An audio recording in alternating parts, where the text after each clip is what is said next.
Monsieur le ministre, Mesdames et Messieurs les professeurs, Mesdames et Messieurs les officiers généraux, chers amis, Mesdames et Messieurs, c'est un très grand honneur de vous recevoir ce soir dans l'amphithéâtre Richelieu, qui est en quelque sorte le cœur de la Sorbonne, dans le cadre de la chaire des enjeux stratégiques que le professeur Louis Gautier, que vous connaissez bien à d'autres titres, anime dans l'université Paris 1 Panthéon-Sorbonne.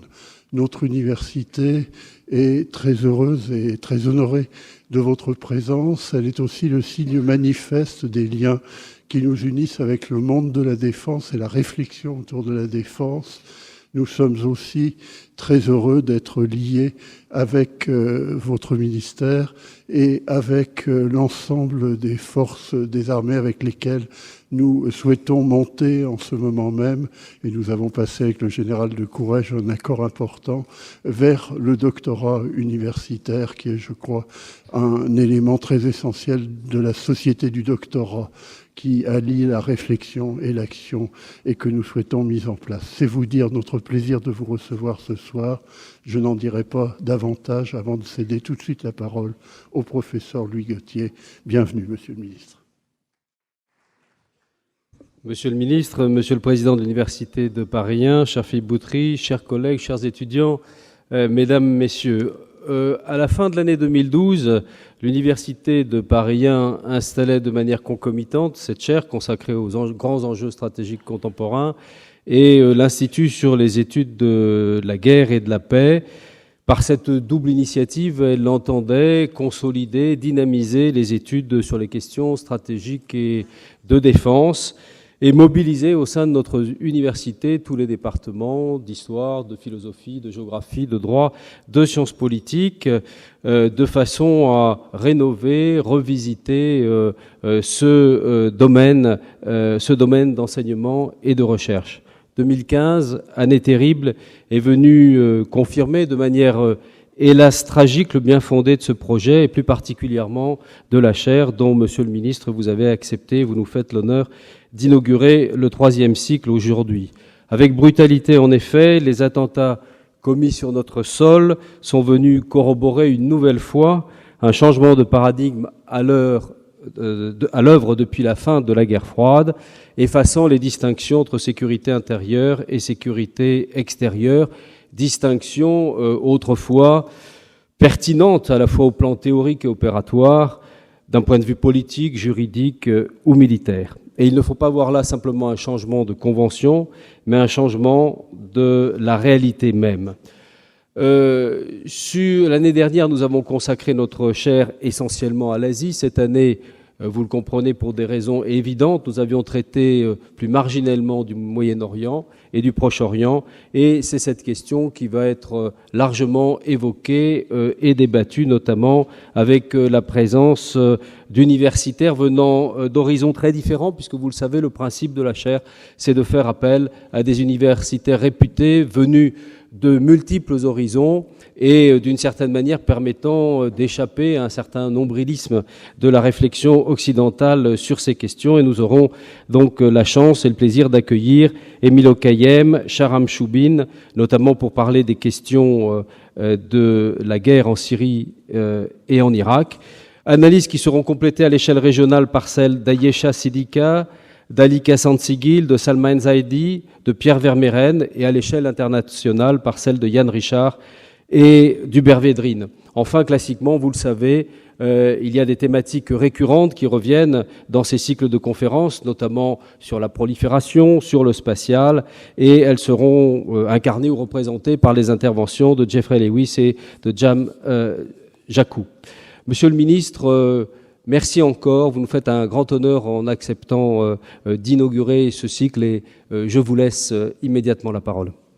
Monsieur le Président, cher Philippe Boutry, Monsieur le Secrétaire général et directeur de la chaire, cher Louis Gautier, Mesdames et Messieurs, chers étudiants, c'est aussi pour moi un honneur d'avoir été invité à prononcer la leçon inaugurale de la chaire Grands enjeux stratégiques contemporains pour le cycle de l'année 2016. L'université Paris 1 est l'un des grands partenaires académiques du ministère de la Défense. De nombreux liens nous unissent et je sais qu'un nouveau partenariat, vous venez de l'évoquer, vient d'être conclu avec l'enseignement militaire supérieur pour créer à l'école militaire un poste de maître de conférence en histoire et offrir aux officiers élèves la possibilité de faire un doctorat en formation continue. Ce sont là deux très belles initiatives. Je ne doute pas que d'autres suivront dans les prochains mois et je fais pleine confiance à la DGRIS pour œuvrer en ce sens. Je voudrais tout d'abord profiter de cette occasion pour saluer le président Philippe Boutry qui nous accueille ce soir. Je n'ose pas dire que je suis historien comme lui car mon parcours au tout début de ma thèse m'a conduit vers d'autres chemins que ceux qui l'a suivi avec beaucoup plus de persévérance que moi. Mais cet amphithéâtre me donne d'ailleurs quelques souvenirs car je crois que je ne suis pas revenu depuis la publication des résultats de l'agrégation d'histoire que je passais il y a peu d'années, finalement. En tout cas, je veux profiter pour vous remercier, pour remercier vos équipes, pour votre action au profit du rapprochement entre le monde universitaire et celui de la défense. Ce dialogue entre nous est plus important que jamais. Je veux également exprimer ma gratitude à Louis Gauthier, qui a joué un rôle pionnier dans ce dialogue et continue de le faire en animant cette chaire à côté de ses fonctions de SGDSN. Le programme de cette année, il l'a évoqué, avec Hubert Védrine dès la semaine prochaine, et plusieurs grands noms de la recherche stratégique s'annoncent tout à fait passionnants. Mesdames et messieurs, dans le domaine stratégique, je pense que la France est à un tournant, et c'est l'analyse que je voudrais partager avec vous ce soir.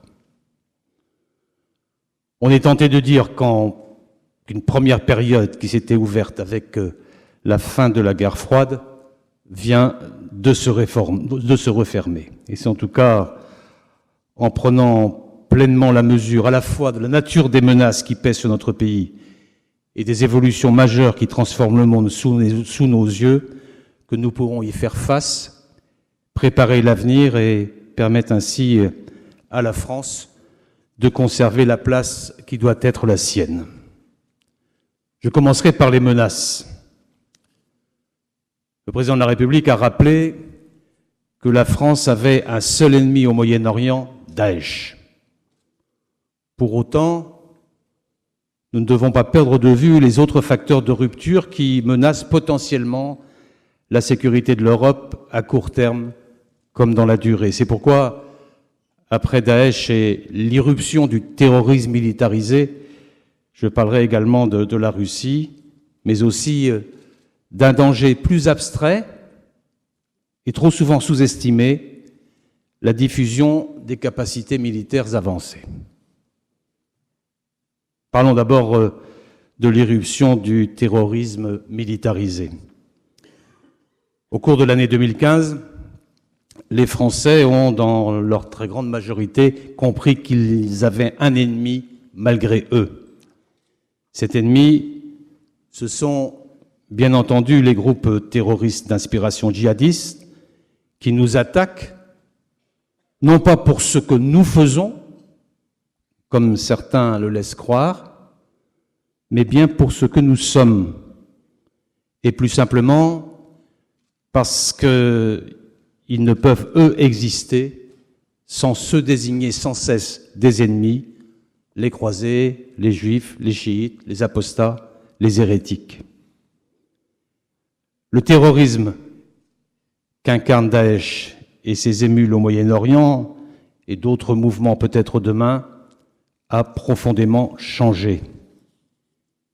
Ce terrorisme nouveau se caractérise d'abord par une virulence idéologique sans équivalent, du moins dans notre histoire récente.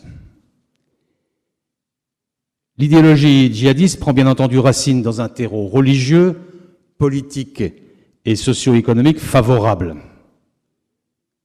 Ce n'est ainsi pas un hasard si Daesh a émergé entre l'Irak sunnite marginalisé par le gouvernement chiite de M. Maliki et la Syrie sunnite, majoritairement celle-là, mais martyrisée par le régime Assad. Ce poison est activement répandu par la machine de propagande de Daesh qui fonctionne 24 heures sur 24, 7 jours sur 7, en arabe, en anglais, en français ou encore en russe. Propagande qui produit des textes, des vidéos tous les jours, se diffuse via Internet et les réseaux sociaux, qu'on élimine régulièrement de la toile, mais qui se reconstitue tout aussi vite. Et cette propagande produit en moyenne 15 fois plus de contenu en français que l'administration française ne parvient à en faire pour mettre à nu le message djihadiste. Et ces contenus se diffusent dans le monde entier et en Europe en particulier. La diffusion de l'idéologie radicale intervient de multiples manières, y compris en France. Lieux de sociabilité, programmes télévisés venus d'ailleurs. Mais la virulence idéologique du phénomène djihadiste a été démultipliée par Internet et les réseaux sociaux. Et c'est cela qui produit directement de la radicalisation au sein de notre jeunesse. Parce que même lorsque les premières dérives ont lieu au sein d'un groupe d'amis ou d'une famille, ces réseaux permettent de prendre des contacts, d'organiser un voyage, de trouver des méthodes. Bref, ils accélèrent des processus plus lents et expliquent un phénomène de radicalisation de masse et expliquent la banalisation du passage à l'acte violent, notamment parce qu'ils permettent l'accès sans limitation à des contenus ultra-violents que Daesh s'évertue à produire et à diffuser en reprenant les codes graphiques auxquels sont habitués nos jeunes, ceux des blockbusters ou des jeux vidéo. Voilà la première caractéristique de Daesh. Deuxième caractéristique, nous avons affaire à un ennemi extrêmement violent, barbare, mais également très organisé et qui planifie froidement. Daesh théorise l'utilisation tactique de la sauvagerie. Il dispose de modes d'action et de capacités militaires significatives. C'est pourquoi nous avons parlé avec le président de la République d'armée terroriste. Et en outre, son ancrage territorial, ses ressources et son projet totalitaire lui confèrent des capacités de nuisance équivalentes à celles d'un État. Et ces caractéristiques sont celles de Daesh en Irak et en Syrie, qui peut compter sur entre 30 et 40 000 combattants, dont certains sont très aguerris et qui disposent de très nombreuses armes lourdes.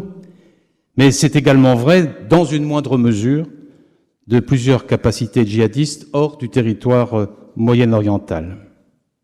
Alors qu'il s'agisse de l'entraînement reçu, des armes de guerre utilisées, y compris des armes chimiques, ou des procédures de planification ou de commandement, nous sommes confrontés sur notre sol à de véritables commandos terroristes.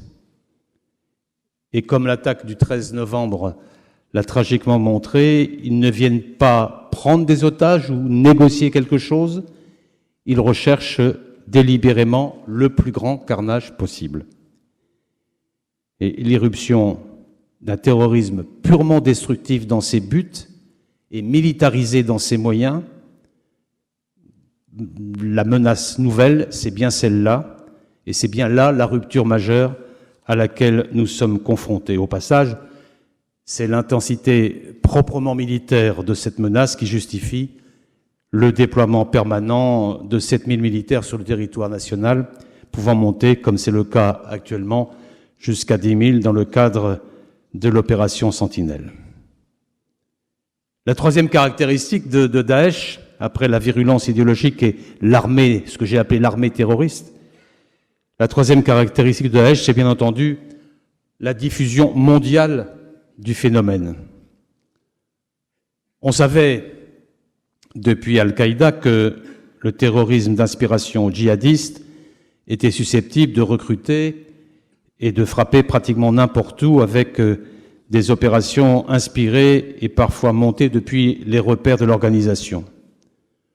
On découvre, avec Daesh, un mouvement suffisamment riche et attractif pour susciter non seulement des ralliements individuels, mais encore des affirmations collectives, des affiliations collectives de mouvements nationaux ou régionaux aussi divers que Boko Haram au Nigeria, Ansar Beit al-Mahdis dans le Sinaï, et depuis l'Asie centrale jusqu'à l'Afrique, en passant par le Golfe et le Levant, l'arc de crise identifié il y a presque 15 ans ne s'est pas résorbé. Au contraire, il touche désormais l'Europe, le territoire national et aussi l'Asie. La mondialisation du terrorisme djihadiste n'est donc pas uniquement informationnelle, elle engendre des métastases qui menacent directement la vie de nos ressortissants et parfois la stabilité de certains États comme le Liban ou la Tunisie et même des sous-régions entières comme l'ensemble Libye-Tunisie ou la région du lac Tchad. Voilà donc le premier tournant. Al-Qaïda, Daesh et leurs affiliés représentent une menace grave, une menace répandue et une menace durable. Et même si la coalition réduit le pseudo-État islamique au Levant, comme nous sommes en train de le faire, non sans difficulté, mais avec beaucoup de détermination, il ne fait guère de doute qu'une nouvelle tête de l'hydre djihadiste puisse se repousser après ailleurs. Le deuxième tournant, c'est la sécurité en Europe. On aurait tort de penser que le djihadisme est le seul phénomène susceptible d'engendrer des risques sérieux pour notre pays. Le contexte stratégique de l'Union européenne a changé. À l'Est, en Ukraine, une tension géopolitique grave est née de la violation des principes du droit international et de l'intégrité territoriale. Au Sud, l'instabilité et les flux massifs de réfugiés sont principalement l'effet de conflits, de violations des droits de l'homme et de l'absence de développement socio-économique. L'Europe est donc elle-même à un tournant, doublement ébranlée par la crise des réfugiés comme par la remise en cause des frontières et des principes qui ont régi sa sécurité depuis plus de 25 ans. Il est clair concernant la crise des frontières que l'afflux des demandeurs d'asile, provoqué par l'instabilité croissante aux frontières de l'Europe, mais aussi les actes terroristes commis sur son territoire ou encore la multiplication des menaces globales nourrissent chez les citoyens européens la demande que leurs États assurent leurs obligations essentielles, assurer la sécurité, la stabilité et la préservation de leur mode de vie. L'année 2015 a ainsi été celle du retour des murs et des barbelés, mettant en lumière l'insuffisance de notre dispositif de contrôle de nos frontières extérieures, mettant en lumière aussi l'insuffisance de la coopération avec nos partenaires et donc, globalement, une insuffisance des instruments de l'espace Schengen. Les pays européens en sont venus, les uns après les autres, en plus dans le désordre, à rétablir les frontières nationales et mettre entre parenthèses la belle idée d'un espace européen à la fois uni et ouvert. Mais l'Europe est également ébranlée, en sens inverse en quelque sorte, par l'effacement par la force de frontières pourtant agréées en commun. En annexant illégalement la Crimée, en soutenant militairement les rebelles du Donbass, c'est un fait que la Russie a remis en cause non seulement la souveraineté de l'Ukraine et donc son intégrité, mais aussi les fondements de l'ordre de sécurité sur tout le continent. Les militaires russes ont, par exemple, développé un modèle dangereux, ce qu'ils appellent les opérations non linéaires, explicitement mises en application en Crimée, qui consistent entre autres à effacer la distinction entre temps de paix, temps de crise et temps de guerre. Plus généralement, l'attitude de la Russie ne peut laisser la France indifférente. D'un côté, je note avec satisfaction la participation russe au processus de négociation de Minsk et les offres de coopération contre Daesh au Levant. Je suis d'ailleurs rendu à Moscou il y a peu de jours pour explorer des pistes de coordination avec mon homologue russe et l'inciter à une action résolue contre Daesh. D'un côté, cette satisfaction, de l'autre, c'est avec inquiétude que je constate la méfiance traditionnelle de la Russie à l'égard de l'OTAN, comme parfois à l'égard de l'Union européenne, et je constate que cette méfiance s'est muée depuis 2 ans par une forme d'hostilité déclarée. La France continue naturellement d'appeler au dialogue avec la Russie. Elle montre la voie en ce sens. Cependant, nous ne pouvons pas négliger le retour en Europe de ce que j'appelle les menaces de la force, autrement dit, la posture ambiguë d'une grande puissance nucléaire qui se réarme significativement. Enfin, troisième tournant, la fin de la domination techno-militaire sans partage de l'Occident. Je veux évoquer cette menace certes plus diffuse, mais qui n'en est pas moins prégnante aujourd'hui et qui sera certainement structurante demain. Le tournant technologique et stratégique que nous vivons marque sans doute la fin de la domination militaire occidentale sans partage que nous avons connue depuis 1991. Cette année-là avait été marquée par 2 événements en miroir. La guerre du Golfe, qui consacrait le retour des opérations militaires décisives et l'avantage écrasant des Occidentaux emmenés par les Américains, et en miroir, la désintégration de l'URSS, c'est-à-dire la disparition d'un rival de rang équivalent. Et depuis lors, nous avons toujours été engagés dans des opérations asymétriques, c'est-à-dire caractérisées par un net avantage technologique et militaire du côté occidental. Avantage contrebalancé, il est vrai, par la détermination, souvent plus grande, de nos adversaires militairement plus faibles. Et à mon avis, cette longue parenthèse est en train de se refermer. Et permettez-moi de faire ici quelques constats simples dans le domaine conventionnel.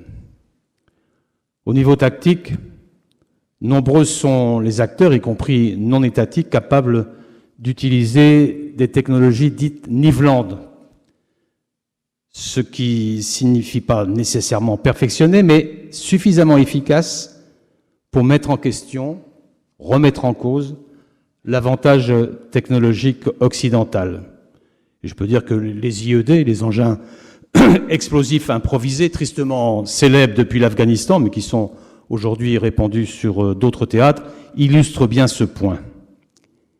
Et au-delà de ces capacités nivelantes, j'observe également une diffusion beaucoup plus rapide qu'autrefois des capacités avancées. Plus d'une vingtaine de pays possèdent ou sont en train de développer des missiles de croisière.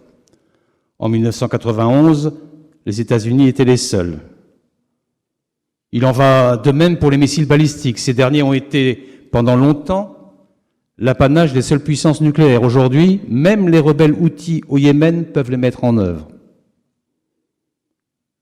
Dans le domaine de ce qu'on appelle le C4ISR, l'avance occidentale demeure considérable. Et cependant, de plus en plus de pays, et même de proto-États, savent élaborer des réseaux informatiques sophistiqués, utiliser des minodrones low cost, achetés par exemple en Chine à des fins d'observation, voire même de guider des munitions à partir de technologie uniquement commerciale.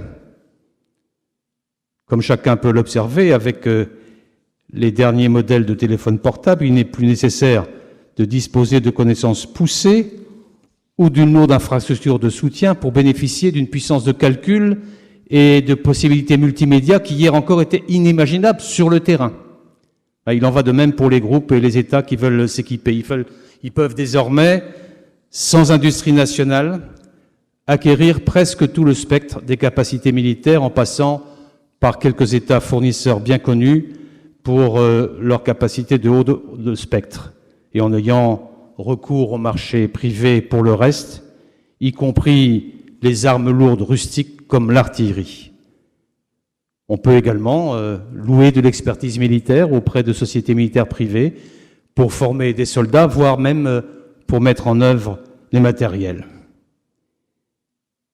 Je voudrais vous donner un exemple qui me semble particulièrement préoccupant car il se vérifie dès aujourd'hui et pourrait se répandre encore plus demain sur des théâtres où notre liberté d'action est aujourd'hui incontestée. Il s'agit de la posture militaire dite de déni d'accès, c'est-à-dire l'utilisation d'une combinaison de moyens défensifs et offensifs visant à interdire l'accès à une zone où le mouvement à l'intérieur de celle-ci soit interdit. Imaginez des bulles anti-aériennes et anti-navires et dont l'étendue ne cesse de s'allonger au fur et à mesure que s'accroît la portée de ces systèmes. On parle de 200 à 350 km pour l'aérien.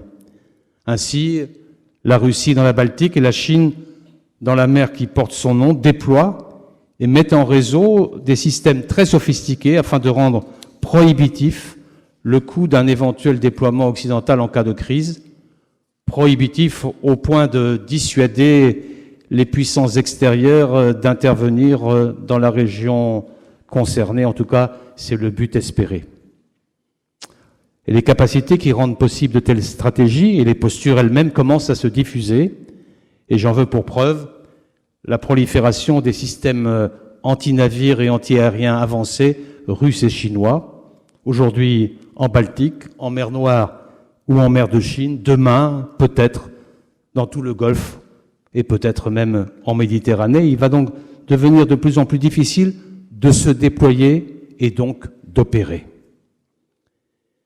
Le même phénomène de diffusion est malheureusement à l'œuvre aussi dans le domaine non conventionnel. Je pense naturellement au dernier essai nucléaire nord-coréen qui illustre que la possession d'armes nucléaires, même peu avancées et peu nombreuses, permet de conduire dans la durée une stratégie de chantage à l'égard de la communauté internationale.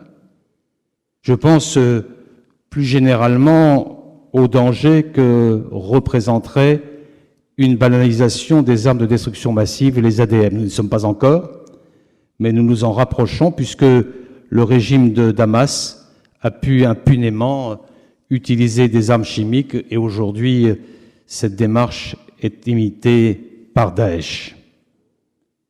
Bref, en tendance, les capacités d'agression et de destruction d'acteurs de second et même de troisième rang, y compris infra-étatiques, vont en augmentant, qu'il s'agisse de systèmes sophistiqués et ciblés ou de moyens non discriminants. Et je veux enfin achever ce tour des menaces auxquelles nous sommes confrontés par la menace cybernétique. Souvent, elle provient de groupes d'activistes non étatiques dont les liens éventuels avec un État sont parfois difficiles à établir. Toutefois, les plus performants d'entre eux agissent rarement sans une forme de soutien étatique. Et pour les grandes puissances, comme pour les acteurs non étatiques, le cyber constitue désormais une cinquième dimension avec les milieux terrestres, maritimes, aériens et l'espace exo-atmosphérique.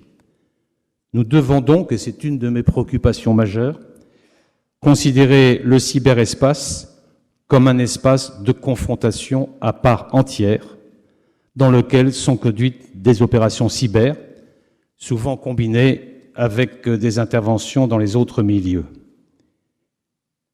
Et les dommages potentiels d'une attaque cyber sont colossaux, comme en témoigne le cas récent, pour la première fois, de paralysie d'une centrale électrique ukrainienne, ou celui plus ancien, plus connu, de l'action contre le programme nucléaire iranien.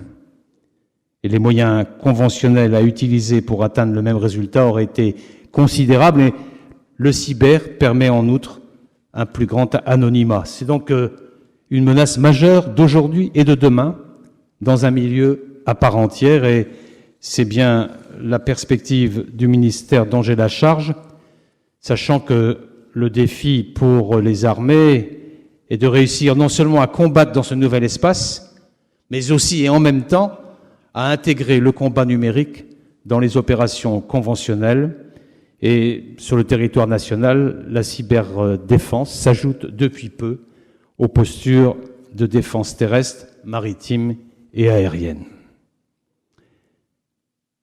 L'intensité de la menace djihadiste, autant que la montée de périls et de risques distincts mais concomitants, indique assez bien que la première période de l'après-guerre froide est derrière nous.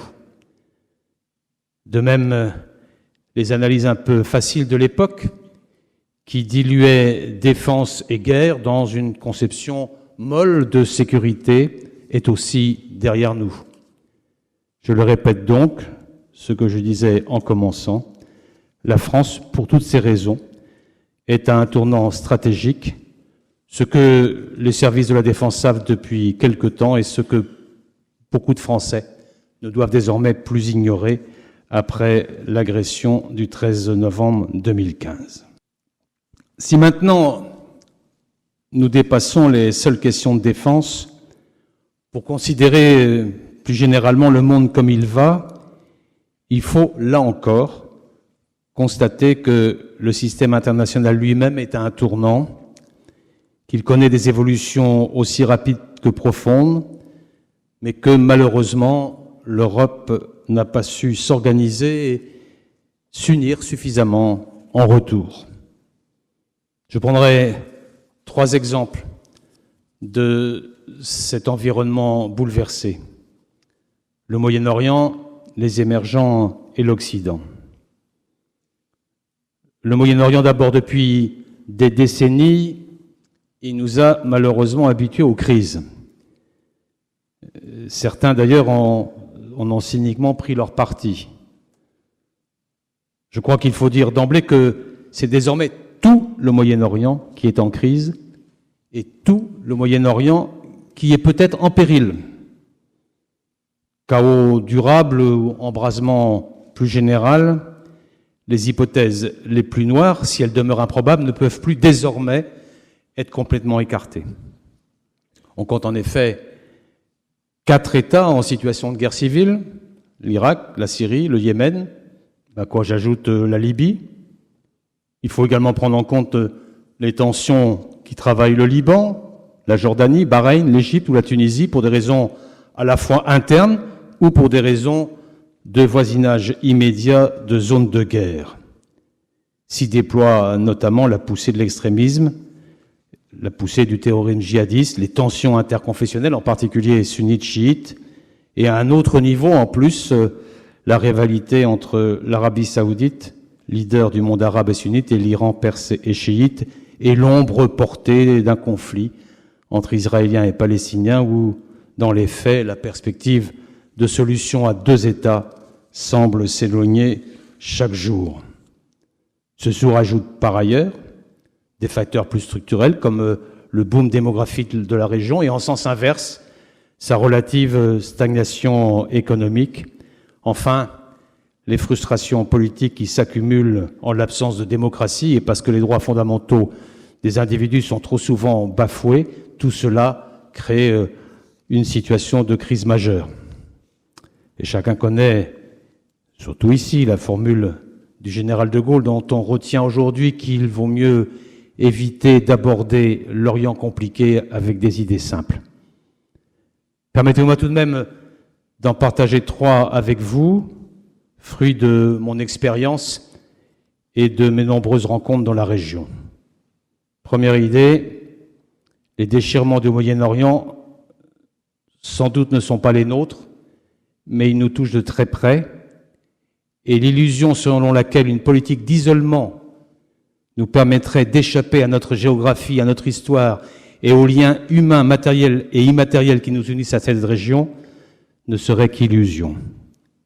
À court terme, on peut peut-être parvenir à moins s'exposer, mais la crise des réfugiés, comme la mondialisation du terrorisme djihadiste, ont montré l'inanité d'un quelconque repli protecteur, et cette leçon devrait être entendue partout en Europe.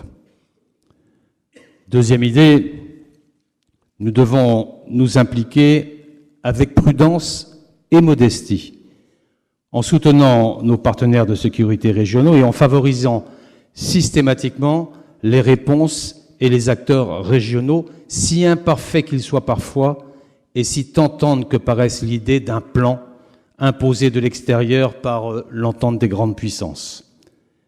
Après 15 ans en Afghanistan, nous devrions savoir qu'on ne construit rien de durable sans l'aval et la participation des sociétés locales. Et nos militaires et diplomates créent les conditions permettant d'éteindre le conflit ouvert et d'en revenir à des oppositions politiques simples, mais ils ne peuvent pas tout. Troisième idée à laquelle je crois, nous devons agir en faisant preuve de ce que j'appelle la patience stratégique.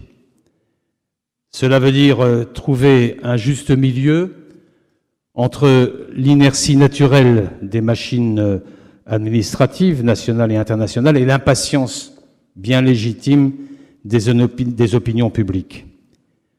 Patience stratégique. En l'occurrence, l'adjectif importe autant que le substantif, car il s'agit bien d'établir une stratégie dans la durée, d'anticiper d'éventuelles réactions adverses ou des développements négatifs. Et pour le dire autrement, nous n'allons pas résoudre les problèmes de la région, mais nous pouvons aider à les circonscrire et ainsi à permettre aux acteurs locaux de progressivement les résorber. Et c'est ma conviction profonde. J'y insiste parce que ce à quoi nous assistons aujourd'hui au Moyen-Orient, c'est une tentative systématique de destruction des États. Au Liban, certains groupes armés sapent l'autorité d'un gouvernement affaibli, tandis que la vacance présidentielle accroît de jour en jour la paralysie du système institutionnel. En Irak, les milices confessionnelles concurrencent les forces de sécurité de l'État. En Libye, le pouvoir central n'existe plus et nous cherchons à soutenir son retour sous la forme d'un gouvernement d'union nationale. Et face à ce combat entre États et réseaux communautaires, entre États et réseaux tribaux et religieux, notre rôle ne doit pas et ne peut pas être d'intervenir partout, mais nous pouvons assumer d'aider ceux de ces États qui cherchent à préserver leur stabilité et leurs institutions. Et dans mon champ de compétences, cela signifie apporter un appui dans le domaine de la sécurité. C'est ainsi que la France a triplé son aide dans le domaine militaire à la jeune démocratie tunisienne, attaquée de toutes parts. C'est ainsi que nous agissons aussi en soutien d'un gouvernement d'union en Libye. C'est ainsi que nous participons avec le dispositif DONAS au moyen de renforcer la principale institution multiconfessionnelle du Liban qui tienne le coup, c'est-à-dire son armée. C'est ainsi que nous développons notre coopération avec les forces armées d'Irak depuis que le Premier ministre Abadi a affiché son intention de rompre avec les excès de son prédécesseur. Mesdames et messieurs, parallèlement au déchirement tragique du Moyen-Orient, il est une autre évolution déterminante qui a aussi des implications majeures pour l'Europe. Des puissances mondiales sont nées ou ont ressuscité au XXe siècle, en Chine, en Inde, sur le continent africain ou latino-américain. Avec ces puissances, nous partageons des valeurs, mais nous sommes aussi en rivalité, et elles sont parfois elles-mêmes en rivalité entre elles sur la définition des normes internationales. Et pour notre réflexion présente ou pour la réflexion à venir de personnalités qui seront amenées à me succéder, et sans m'y attarder, je vous citerai simplement un chiffre parmi une centaine d'autres. En 2012, l'Asie a dépassé l'Europe en termes de dépenses militaires cumulées. C'était la première fois. En 2014, les dépenses militaires de l'Asie atteignaient déjà 344 milliards de dollars contre 286 milliards pour l'Europe. Voilà un élément de réflexion pour l'avenir. Enfin, les crises révèlent une érosion de l'influence des acteurs dits occidentaux. C'est le cas au Moyen-Orient, où les États-Unis, notamment, ne se réinvestissent que progressivement via la lutte contre Daesh et s'efforcent de mobiliser au sein de la coalition internationale leurs alliés régionaux et européens, mais dans un contexte de montée en puissance d'acteurs de plus en plus sûrs d'eux-mêmes, voire agressifs. Il en va de même en Asie. Nous devons compter bien sûr avec la montée en puissance de la Chine, mais aussi avec l'affirmation croissante de puissances et d'organisations régionales de plein exercice. Nos partenaires asiatiques, avec lesquels se multiplient les relations stratégiques, sont attentifs à ne pas s'engager dans une dynamique chrysogène avec Pékin, et la Chine s'affirme quant à elle comme tenant de nombreux leviers en Asie du Sud et, on peut l'espérer là de manière positive, en Corée du Nord. Au sein de ce monde bouleversé, il y a l'Europe. Mais faute de pouvoir garantir aux Européens une réelle sécurité, le fonctionnement de l'Union européenne risque de briser un projet politique déjà soumis à rude épreuve. Robert Schuman écrivait que les Européens seront sauvés dans la mesure où ils seront conscients de leur solidarité devant un même danger. Et je crois qu'il faut le dire honnêtement, aujourd'hui, cette conscience-là n'existe pas actuellement. Dans l'immédiat, mon sentiment, c'est que l'Europe a moins besoin d'une armée fédérale, imaginaire, développée par certains, comme une fuite en avant. Elle a moins besoin de cela que de solidarité concrète entre ses membres, y compris sur le plan militaire. Et à l'extérieur, cette unité est également cruciale. Le chiffre global est peu connu, mais il y a 7 millions d'Européens qui vivent au-delà des frontières de l'Europe. Et à ces concitoyens, là, nous n'avons pas le droit d'offrir une protection dispersée. L'Union, avec ses 28 États membres, n'est certes pas parfaite, mais elle offre des instruments essentiels pour répondre aux problèmes qui se posent actuellement. Il ne faut pas en rajouter, elle doit avoir la force simplement de les utiliser et de les améliorer. Cette union, c'est notre union, elle repose sur la volonté politique collective. Il nous faut donc faire face collectivement. Il nous faut unir nos efforts pour donner à l'Union européenne les moyens d'être à la hauteur de son ambition, mais aussi à la hauteur des menaces et des risques que j'ai évoqués tout à l'heure. Et dans l'urgence, et au regard des impératifs de sécurité, l'Union européenne doit faire un saut dans ce domaine, un saut qualitatif et quantitatif majeur pour répondre aux nécessités. Et pour cela, l'augmentation des dépenses de défense devrait être une claire priorité.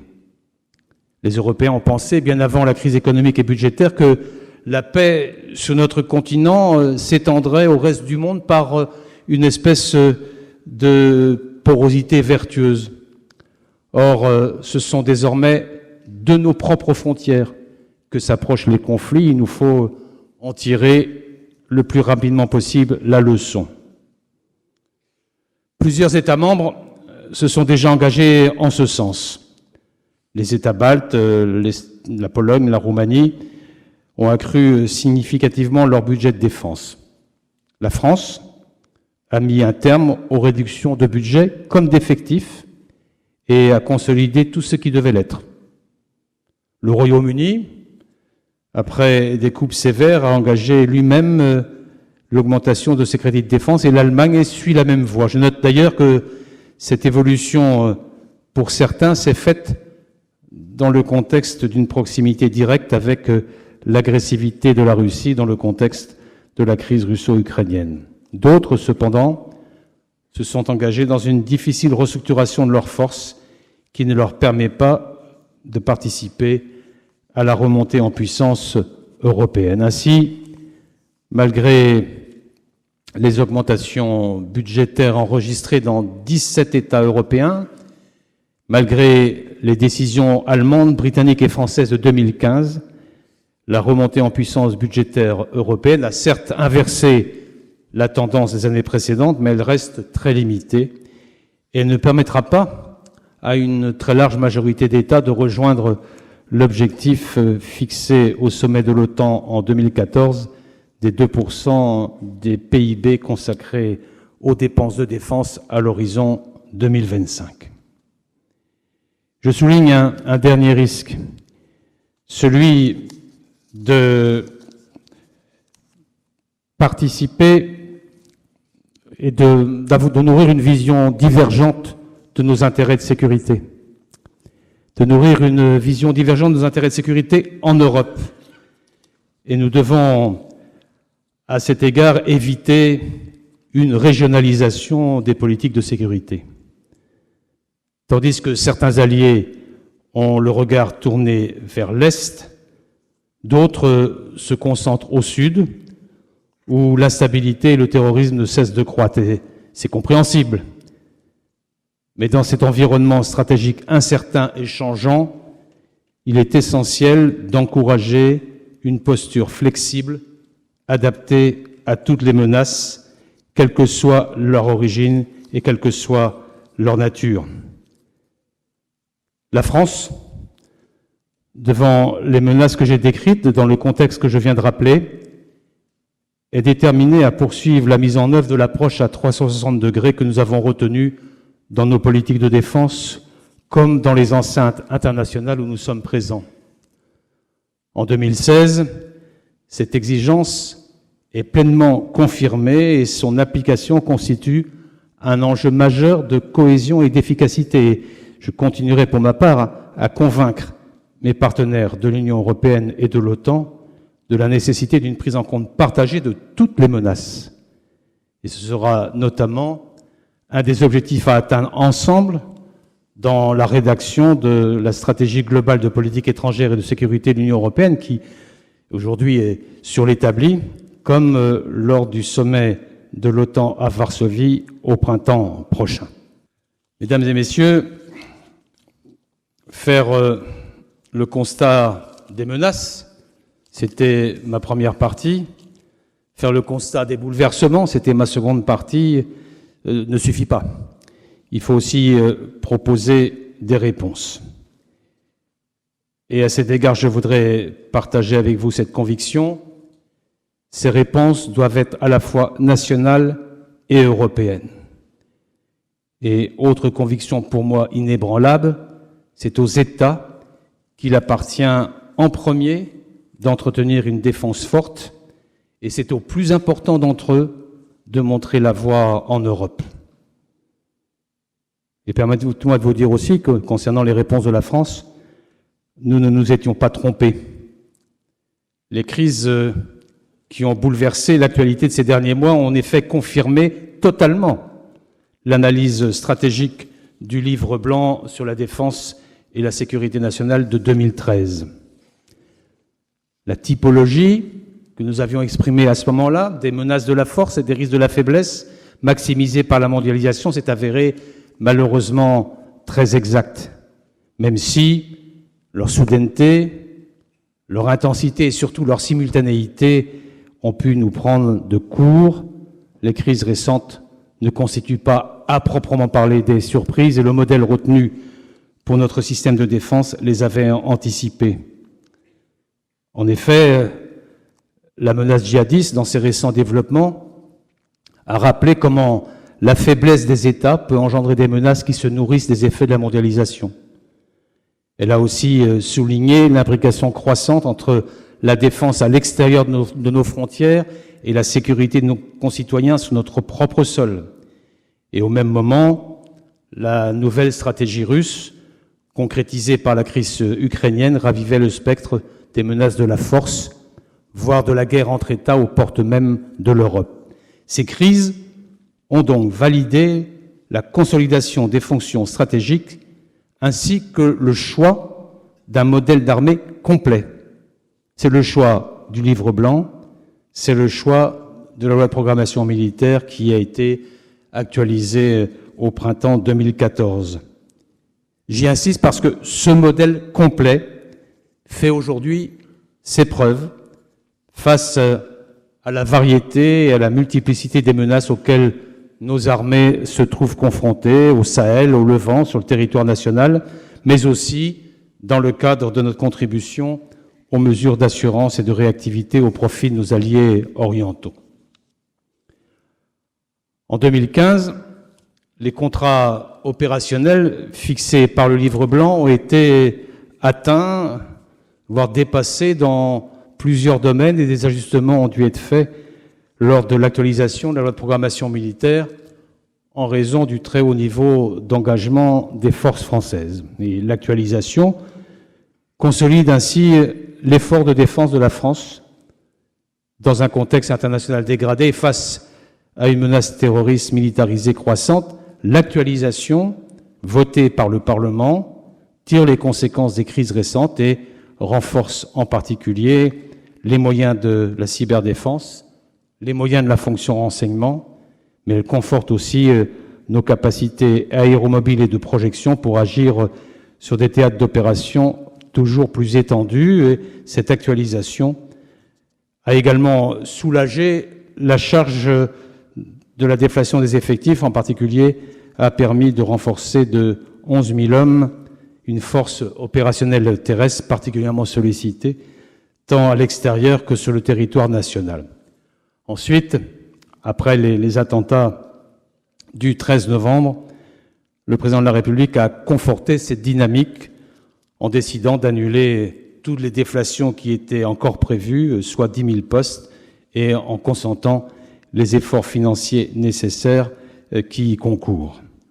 Et tout cela, c'est un engagement majeur à la mesure de la mobilisation sans précédent de nos armées et à la hauteur de la situation exceptionnelle à laquelle nous sommes confrontés. Et bien sûr, la France n'agit pas isolément et nombre de nos alliés, notamment nos partenaires européens, commencent, je l'ai indiqué tout à l'heure, à vouloir prendre de plus grandes responsabilités dans le domaine de la sécurité. Le développement de l'Europe de la défense doit rester l'une de nos priorités politiques. Et les instruments de l'Union, parfois on les brocade, mais on a tort, ont prouvé une certaine efficacité opérationnelle dans des actions d'ampleur limitée, certes en Afrique, mais les États membres ont eu la volonté d'agir et de nous seconder. Il se trouve toutefois que les États membres ont toujours des réserves à s'engager militairement dans le haut du spectre. Et la France doit donc à la fois montrer l'exemple et continuer de disposer d'une gamme complète et autonome de capacités, de manière à pouvoir agir seule et rapidement, le cas échéant, et notre autonomie de renseignement, de décision et d'action doit demeurer au centre de notre stratégie. Pour autant, nous continuerons à rechercher de manière très pragmatique les mutualisations chaque fois que les conditions seront réunies. Et à cet égard, on n'en a pas beaucoup parlé, ce qui est dommage. La décision du président de la République de me demander de saisir nos partenaires européens au titre de l'article 42.7 du traité de l'Union européenne, c'était lors du discours au Congrès. Cette décision a suscité un soutien unanime des États membres et c'est un acte politique inédit et de grande ampleur. Et c'est une marque concrète de solidarité qui se décline dès à présent sur les différents théâtres de crise au Levant et en Afrique. Et c'est également un encouragement pour tous ceux qui, comme nous, sont convaincus de la capacité des Européens à faire davantage sur la scène internationale. Regardez à cet égard-là l'application de l'article 42.7, la prise de position de l'Allemagne et les engagements de l'Allemagne, y compris au Levant, ce qui est une nouveauté tout à fait considérable. Il faut poursuivre ainsi, de manière pragmatique, mais en s'appuyant sur les instruments et sur les textes qui existent, la construction de l'Europe de la défense. La mutualisation, c'est aussi en Afrique. La France fait l'expérience d'un partenariat innovant en rénovant son dispositif de coopération, mais surtout en favorisant l'appropriation par les États africains de leur propre sécurité, y compris à travers des initiatives de dialogue informel comme celle du Forum de Dakar qui a tenu sa 2e édition en 2015. Le combat contre le terrorisme au Sahel a également contribué à une nouvelle dynamique de partenariat spécifique autour de ce qu'on appelle le G5 Sahel, qui regroupe les 5 États africains de la région, Burkina, Mauritanie, Mali, Niger et Tchad, avec le soutien de la France.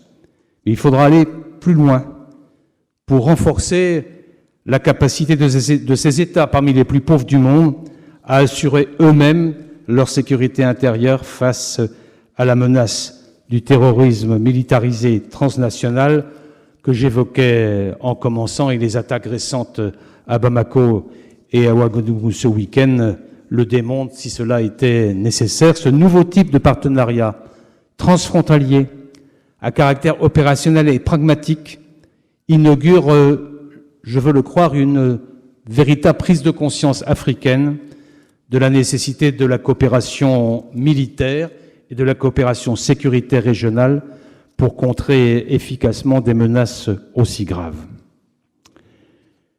Mesdames et messieurs, la guerre change, non pas dans sa nature immuable d'affrontement collectif violent, mais dans son caractère en perpétuelle mutation, dans ses moyens techniques, dans ses modalités tactiques.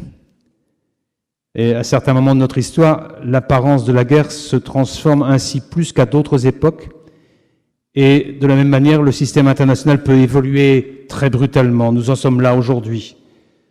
Comme j'ai essayé de vous l'expliquer, nous en sommes là avec l'irruption du terrorisme militarisé, mais aussi à un autre niveau avec l'émergence de nouvelles puissances, d'un nouveau milieu pour les armées, celui du cyberespace. Nous sommes là au cœur d'un grand bouleversement stratégique. Cette analyse que je tenais à partager avec vous ne doit pas nous conduire au renoncement, bien au contraire. Que devons-nous faire? Que pouvez-vous faire? Je m'adresse ici plus particulièrement aux étudiants, car vous serez les témoins, mais aussi les acteurs de ce nouveau monde qui sera né de ces bouleversements et en engendrera d'autres. La réponse à ces questions est complexe. Elle est de longue haleine et j'ai essayé de poser quelques jalons aujourd'hui, mais cette réflexion doit se poursuivre et c'est aussi, Monsieur le Président, le grand mérite de cette chaire. Je voudrais conclure en revenant à l'histoire qui nous enseigne justement la longue durée. La langue française a ici une belle expression puisqu'elle nous incite à nous armer de patience. Cela ne veut pas dire attendre passivement des jours meilleurs, mais bien les préparer ardemment en gardant les yeux ouverts sur tous ceux qui les menacent et tous ceux qui nous menacent. Et singulièrement en matière stratégique, l'action et la réflexion sont intimement liées. Dans le même temps que nos soldats sont déployés dans les rues de France, par exemple, pour protéger les lieux de culte, les écoles, dans ce même temps, Monsieur le Secrétaire général, nous redéfinissons la doctrine d'emploi des forces armées sur le territoire national. Action, réflexion intimement mêlées. Dans le même temps que nos aviateurs ou encore le groupe aéronaval frappe Daesh en Syrie et en Irak, nous réfléchissons ici, là, à cette heure aux enjeux stratégiques d'un Moyen-Orient où se joue désormais une part importante de notre avenir commun. L'histoire nous parle au présent. Et souvenons-nous ainsi de Périclès qui rappelait à ses concitoyens que les murs ne valent rien s'il n'est personne pour les défendre. Et souvenons-nous aussi de Verdun, dont nous célébrons cette année le centenaire. Je terminerai par cette référence. Quel meilleur exemple de patience dans l'épreuve, de détermination individuelle et collective, d'unité de la nation. 362 000 Français, 337 000 Allemands ont laissé leur vie dans ce qui reste à ce jour la bataille la plus meurtrière de l'histoire. Et 100 ans après, alors que l'Union européenne interroge sa politique de défense et de sécurité commune, la France et l'Allemagne sont désormais unies par une solidarité indéfectible. La France et l'Allemagne viennent de réunir leurs industries de défense terrestre avec le projet Kant. La France et l'Allemagne mènent ensemble plusieurs projets capacitaires ambitieux, dans les drones en particulier. Les armées françaises et allemandes se retrouvent, j'y faisais référence tout à l'heure, ensemble, au Sahel et au Levant, sous une même bannière. La bannière de la paix, la bannière de la stabilité, la bannière de la sécurité. Verdun est donc aussi un puissant symbole de réconciliation. Et honorer la mémoire de nos morts, c'est en cette année de centenaire, honorer la mémoire de nos morts partagés, c'est transmettre un espoir intact aux générations qui viennent, c'est apporter la preuve à tous ceux qui traversent des bouleversements graves, comme nous en ce moment, que la paix demeure gagnable et que malgré tout, le meilleur reste possible. Je vous remercie.